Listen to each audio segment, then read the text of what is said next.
Hormuz প্রণালী বিশ্বের সবচেয়ে গুরুত্বপূর্ণ তেলের রুট। আর এবার এই পথ পার হতেই বাণিজ্যিক জাহাজগুলোকে দিতে হচ্ছে বিশাল অঙ্কের টাকা। আন্তর্জাতিক সংবাদ মাধ্যম ব্লুমবার্গ জানিয়েছে, এই পানিপথে যাতায়াতকারী জাহাজগুলোর ওপর অনানুষ্ঠানিক টোল বা চলাচল শুল্ক আরোপ করেছে ইরান।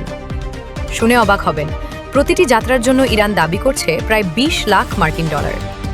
বাংলাদেশি মুদ্রায় তার অঙ্ক দাঁড়ায় প্রায় 24 কোটি টাকারও বেশি। বিশেষজ্ঞরা বলছেন, এটি এই এলাকায় তেহরানের শক্ত নিয়ন্ত্রণেরই একটি বহিঃপ্রকাশ। তবে এই লেনদেন কিভাবে হচ্ছে বা কোনো মুদ্রায় নেওয়া হচ্ছে তা এখনও রহস্যের চাদরে ঢাকা। যদিও এখনও সব জাহাজের জন্য এই নিয়ম কার্যকর হয়নি, কিন্তু বেশ কিছু জাহাজকে বাধ্য হয়েই এই বিশাল অঙ্কের টাকা গুনতে হয়েছে। সামুদ্রিক বাণিজ্যে ইরানের এই নতুন পদক্ষেপ বিশ্ববাজারে কী প্রভাব ফেলবে? আপনার মতামত কমেন্টে জানান। পরবর্তী আপডেট পেতে আমাদেরকে সাবস্ক্রাইব করে সাথে থাকুন।